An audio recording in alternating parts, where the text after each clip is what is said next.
Hello there, good evening. So I've been thinking lately about, passing examinations and vital tips that can help, passing the examination, including the Nigerian Law School Bar Finals examination. Let me just make a caveat early on. These tips I'm sharing here are not absolute. They are what I would call suggestions which can help you pass any examination you want to sit for. So they are not absolute tips. They are to be modified or adjusted in line with your unique circumstances and your personality. What works for you is what you should prioritize, not just what I'm saying in this video. But you may find one or two things helpful, and that's what I'm willing to share. So passing examinations, as young persons, a significant chunk of our lives is spent, writing examinations, attending classes, and whatnot. But the truth of the matter is that we can't escape the fact of examinations. Even though it could be tasking, it could be demanding, it could be, there could be pressure for time, and it could make one so much emotionally unstable, and all kind of things that you can think of. The truth of the matter is that it's a reality of life, and so it has to be faced. The fact of examinations have to be faced. The truth of the matter is that they have to be confronted. After all, what is life without challenges? Challenges are to be surmounted. I once read a quote. Someone said, "Obstacles are simply obstructions to be tackled." So that's it. Obstacles, they are simply obstructions to be tackled. That's the reality of life. That's the reality of life. That's the reality of life. So number one tip is, and this is a constant, and this is not just me being religious, the grace of God.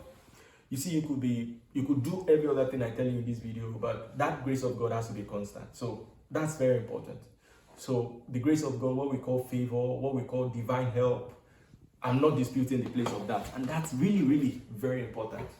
So divine help, the grace of God, favor, and all of that, very important, very important. Now, having said that, the next thing I want to talk about is desire. Oh my God, desire is very important. I once read a quote by Bishop David Oyedepo, Dr. David Oyedepo, in one of his books. He said something. He said, "Desire makes you achieve in your heart. All right, but work makes you achieve on the earth." I just stumbled across that quote one day when I was reading one of his books. He said, "Desire makes you achieve in your heart, but work makes you achieve on the earth." And I thought, wow, that's deep. That's deep. But it applies to examinations. Really, you need to fan the flames of desire for that examination that you are sitting for. I don't know the name of the examination or why you're watching this video, but really, desire is constant. I think you need to have desire. Why do you need desire? You need desire so that the waves of negativity will not, override your preparations for the exam. I think it was Joyce Meyer who wrote a book, The Battlefield of the Mind. So the battlefield is not the external reality. The battlefield is in your mind. It is first mentality before reality. It is first mentality before actuality. So that's very important. Your mind, your desire for the exam. I realized that if your desires of passing an exam from the beginning, even before the semester starts, you would have started, reading a little about the course. And because time flies, you realize that if you don't have that desire, you are just maybe 1 week to exam trying to gather materials. But it all boils down to desire. If you are desirous about the exam, you will take advantage of the time lag that you have to prepare for that exam. So even without listening to any lecture, you've started, doing some independent research. It goes back to desire. If you are passionate about passing that exam, you would make prior attempts. It may not be so much, but at least you would have started getting snippets of information here and there, so that when the workload comes, you are not so much bogged down or weighed down. I'm not saying the workload will not come, there will be workload, but if you have that desire, it's always on your mind, you will be gathering information here and there whenever you can. So how do you build desire? How do you build desire? The first thing you have to bear in mind is that all motivation is internal. Very important. You see, you could listen to this video and there are a lot of them. And after watching the video, you may just let the vibe go down. The flames may not be fanned anymore. You could watch this video and after that, the desire may not be there. But if you make your motivation internal, not just from what I'm saying, although what I'm saying may be important, but if you make your motivation internal, it's going to be long lasting. Because even when I'm not there, and I won't be there really when you are going through the daily grind of life. Nobody is there when you are going through the assignments. Nobody is there when you are going through the test. Nobody is there when you are hustling for classes and in your study in the library. Nobody's going to be there. But if your motivation is internal, it will carry you through to an extent. So how do you build this internal motivation? Ask yourself why. If the why is available, the how will be found. If your why is strong enough, you will find the how. It's very important. It's very important. If your why is strong enough, you are definitely going to find the how. So that's important. Tell yourself, why do I want to pass this exam? It might be very mundane from maybe I just want to make my family happy. It could be as mundane as that. It could be your driving force. I once said that what matters most is not the car you drive, it is what drives you. That's what matters most. So it's not about the car you're driving, it's about what's driving you. And that goes back to your desire. So it could just be as mundane as someone saying a kind word to you regarding that exam.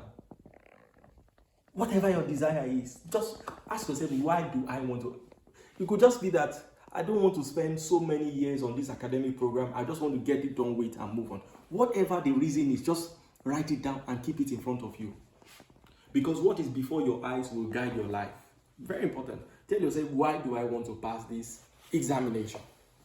Tell yourself that. Why do I want to pass this examination? Do I want, just anything. It's left to you. And I think I've given you enough cues on that. So please, that's very important. Desire. So the next thing is repetition. And I'm sharing this for free. This is personally one of the best academics tip that I have learned. It's repetition.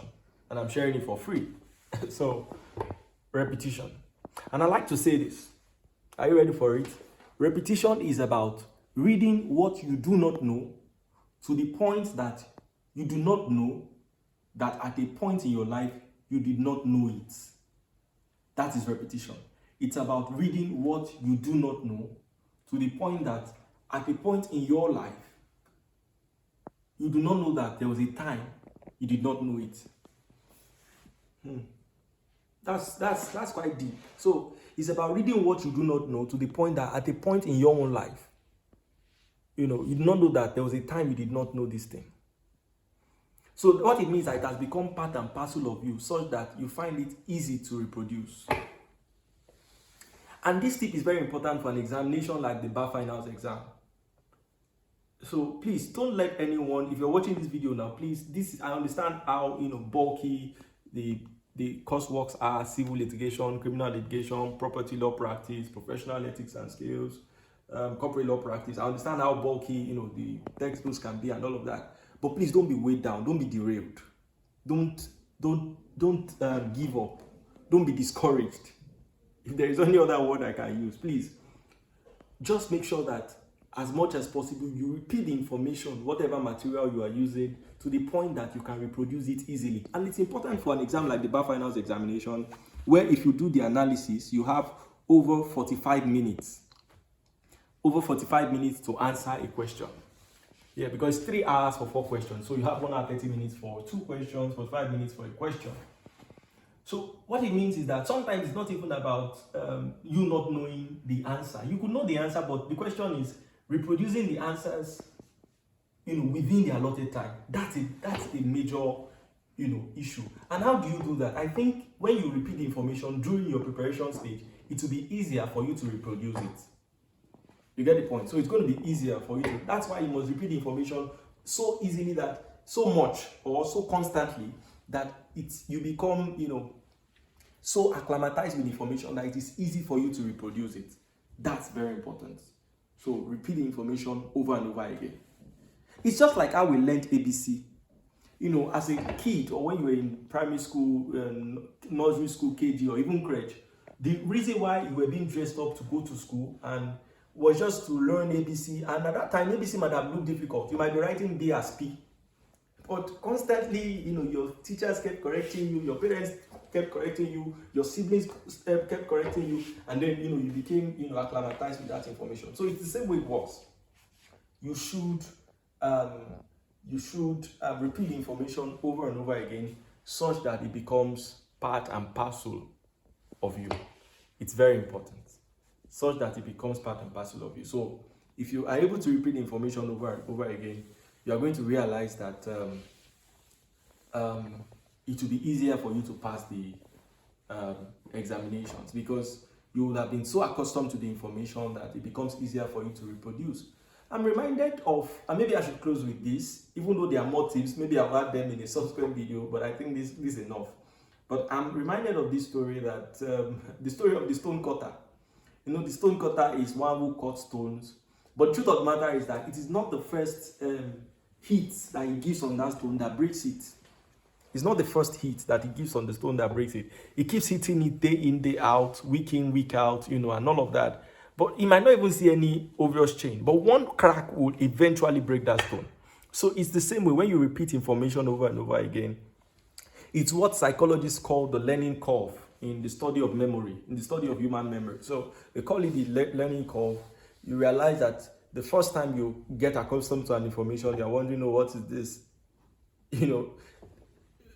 Just like in the civil litigation, if you hear memorandum of appearance or conditional memorandum of appearance for the first time, you're wondering, what is this? I don't understand. But if you read the information, it could just be as basic as anything, any information in whatever exam you're writing.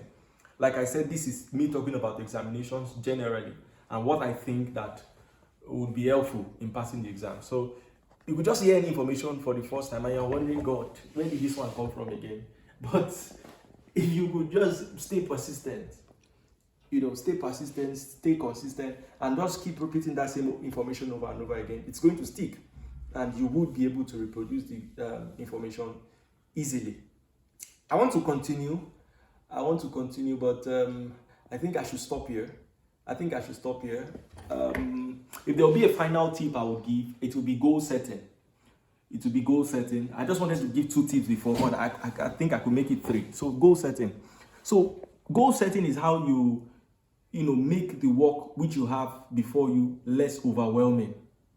All right. So you could have so much work to do, but if you have, say, a textbook of 1,000 pages, for instance, or 900 pages. Let me use 900 pages, for instance. So if you have a textbook of 900 pages, you could divide it into 3 months. That's over 90 days. What it means is if you just read 10 pages a day for 90 days, you've covered the textbook. So your goal should just be reading. It depends on your timeline anyway. So if you have a shorter timeline, or if you want to repeat the information over and over again, you could adapt it to your circumstances. So, and what goal setting does is that it makes you stop chasing butterflies. Instead, you start digging for gold. So what it means is that you begin to use your time more wisely. All right? You use your time in such a way that you do not want 1 second to waste. You always want to convert it into learning something about that material. But if you have to go, it removes the pressure off you, and then you realize that you can now, read without, so much pressure, and then it improves your learning rate. So this is me talking about how to pass examinations generally. I hope you find it helpful, and I wish you the very best in your academic and career advancement, and God bless you.